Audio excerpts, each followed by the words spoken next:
"She's gone, Chidimma.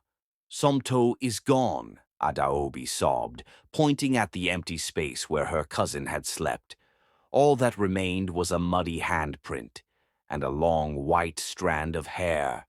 "Welcome to Tales by Steph, a home of interesting African stories." The morning after the burial was heavy with silence. Not mourning silence, but the kind that made your skin crawl, like the house itself had been waiting for something, or someone. Chidimma, Adaobi, and Somto stood before their late grandmother's compound in Umunze village, dragging their luggage through the overgrown weeds.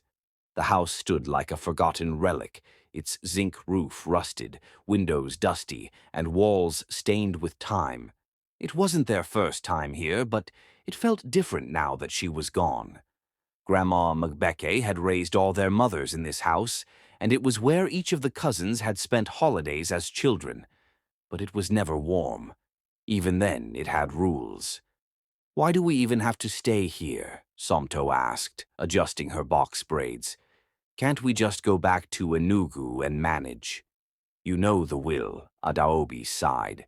"She left the house in our names, on the condition that we live in it for 6 months. If we leave, we lose it. And the money, too," Chidimma added. So they stayed. The house smelled of dust, old wood, and something else, something damp. Grandma Mmachi's bed was still in the center of the master bedroom, her personal Bible on the shelf, and an old calendar from 1992 still hanging beside the cracked mirror. That evening, as they unpacked, Somto found a folded note on the dresser written in grandmother's unmistakable crooked handwriting. "Do not open the third drawer. Do not light the red candle in the wardrobe, and never, ever look under the bed, no matter what you hear." They all chuckled nervously. "Creepy," Somto said. "Typical grandma." "What's under the bed? Treasure?" Adaobi joked. Chidimma folded the note and slipped it back. "Whatever it is, let's not find out." That night, the compound was quiet. Too quiet. They played music to drown the stillness and shared stories, just like they used to. But around midnight, the generator died. The silence returned with the power outage, wrapping the house in a blanket of darkness. Then they heard it. A low scratching sound, just under the bed. Adaobi froze. "Did you hear that?" "Nope," Somto said quickly. "And I don't want to." Chidimma walked over to the window. "Probably a rat." But it didn't sound like a rat. It was too deliberate. Scratch, pause, scratch, like fingernails dragging slowly on wood. Then came the crying, soft, childlike sobs, muffled but heart-wrenching. They all gathered on the same bed, pressed back to back. "We're not going under that bed," Chidimma whispered. "Right?" "Right," they echoed. But none of them slept. Everyone was asleep. But Somto couldn't close her eyes. The room was too quiet, and then, suddenly, not quiet at all. Scratch, scratch, soft crying. She sat up slowly, her heart thudding. "It's just rats," she whispered to herself. "Just wind." Then she heard it. "Somto," her blood went cold. "Please help me, I'm cold down here." It was a child's voice, weak, gentle, familiar. Somto looked around. Adaobi and Chidimma were fast asleep. "Chidi," she whispered. "Ada?" No answer. "Don't leave me again," the voice sobbed. Slowly, Somto climbed out of bed and knelt beside it. Her breath shook. Her fingers reached for the edge of the sheet. "It's nothing. Nothing's there." She held her breath and looked. Two pale, childlike eyes stared back at her from the darkness. A white hand reached up. Too fast. Somto screamed, but it was too late. The bed creaked once, then silence. The next morning, the sound was gone. So was Somto. The morning sun filtered weakly through the dusty curtains. Chidimma stirred first, groggy from a restless night. She stretched and yawned, bumping into Adaobi beside her. "Morning," Adaobi mumbled, rubbing her eyes. "Where's Somto?" Chidimma blinked. She was right next to me, wasn't she? They both sat up. The blanket Somto had used was folded neatly, her pillow untouched, her bag still by the wardrobe. But she was nowhere in the house. Her shoes were by the door, her phone was on the table. Panic began to creep in like smoke.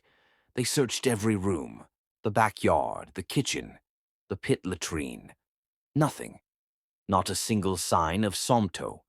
Then Chidimma noticed something, a faint trail of muddy prints, barefoot, small, leading from the middle of the room to the edge of the bed. Then, stopping cold, her throat tightened. "Come and see," she called. Adaobi stood beside her, trembling.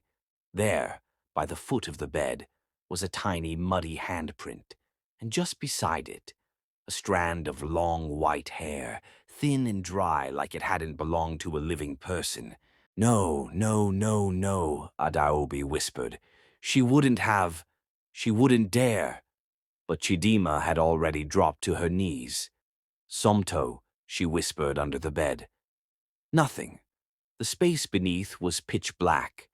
Suddenly something giggled, soft, like a child playing hide-and-seek.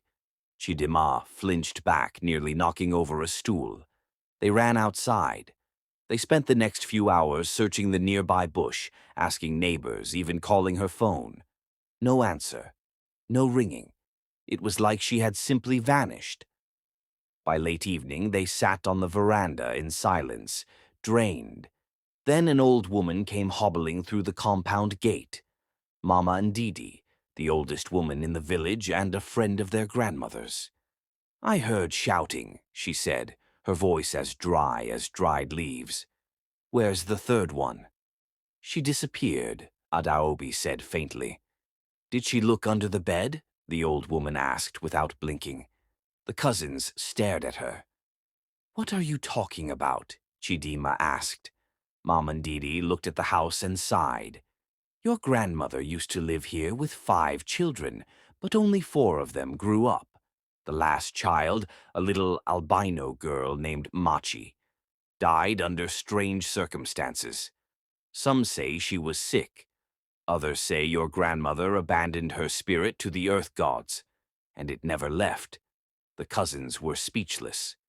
"That bed was built to cover her grave," Mama Ndidi whispered. "She calls to the curious. And when they answer..." She didn't finish. She simply turned and left. Back inside, Chidimma stared at the bed, heart racing. That night the crying came again, this time louder, closer. "Somto," a soft voice sobbed. "I'm scared. It's dark. Come see me." But it wasn't Somto's voice. It was a child's, and it was coming from under the bed. Adaobi couldn't sleep. Neither could Chidimma. They stayed curled together on the couch, oil lamp flickering low as night pressed in on every side of the compound. The whispers had returned. Not just from under the bed now, but from the corners of the ceiling, the cracks in the floor, the shadows on the walls. "Chidimma," Adaobi whispered. "If that spirit is Mmachi, then why is she calling to us?" Chidimma didn't answer. Her eyes were fixed on the third drawer of the dresser, the one their grandmother warned them never to open. Something in her gut said the answers lay in there. Despite every voice in her head screaming no, she walked across the room and slowly pulled it open. Inside was an old, dusty photo album and a torn journal wrapped in black cloth.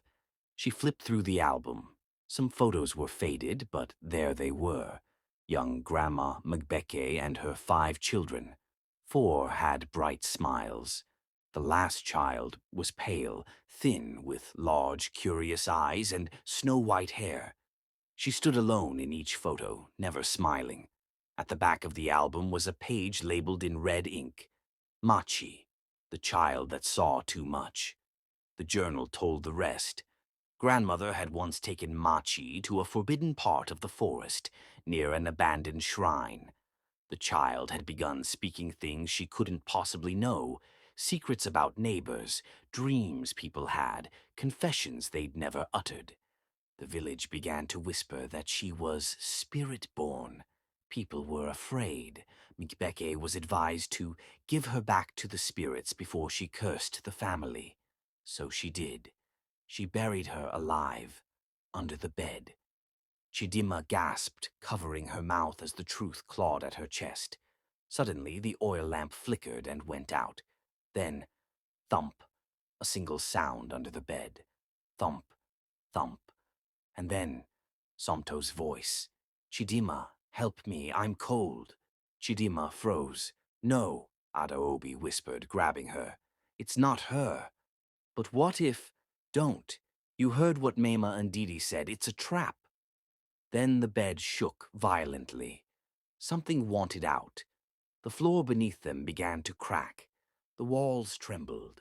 White strands of hair snaked out from under the bed, reaching for their legs. Run! Chidimma screamed.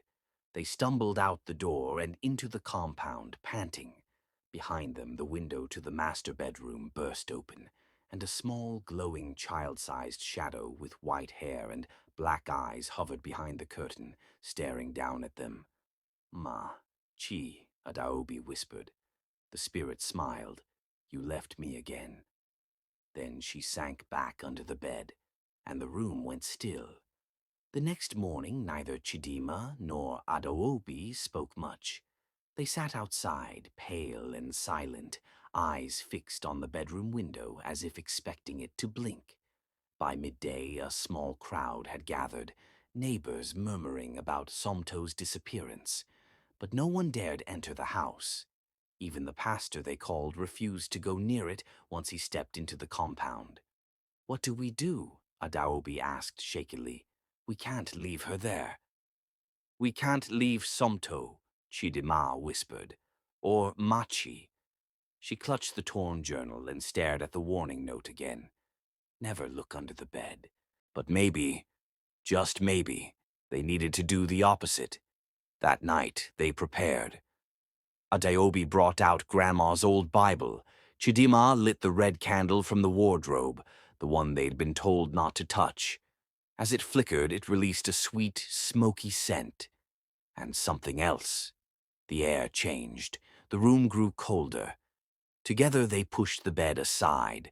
The floorboards underneath were different, darker, worn smooth by time. Chidimma knelt, heart pounding. With shaking hands, she pried them open. Underneath was a deep, narrow pit, lined with red clay and carved symbols. At the bottom, barely visible, was a small, curled-up skeleton of a child, long white strands still clinging to the skull. Beside it lay a bracelet, Somto's. Adaobi gasped, tears spilling. Just then the candle extinguished on its own, and out of the pit rose Machi. She floated before them, pale skin glowing, white hair flowing like smoke, black hollow eyes full of sadness. I waited, she said, her voice like the wind through dry leaves. No one came. I was so cold. Chidimma stepped forward, voice trembling. We're sorry. You weren't meant to be forgotten. Grandma was wrong. You left me, Machi said again, angrier now. The walls trembled. No, Adaobi sobbed. We didn't know. But we see you now. We see you. The spirit hesitated. Chidimma held up the Bible. Let her go. Take peace instead. She tossed the Bible and the journal into the pit, then took the red candle and dropped it in after them. A bright light exploded from the hole, blinding them. There was a sound, a scream, a sob, a sigh, then silence. When they woke up, the floor was sealed, the bed back in place, and Somto was lying on it. She opened her eyes. Where am I? Chidimma cried out and hugged her. You're safe. You're safe now. They never spoke of it again. They stayed in the house the remaining 6 months. The scratching never came back. The air felt lighter, but sometimes, late at night, Chidimma would still hear a voice in her dreams, soft, faint, childlike. Thank you for remembering me. And beneath the bed, the wood stayed warm. Thank you for watching. Please subscribe, like, and comment.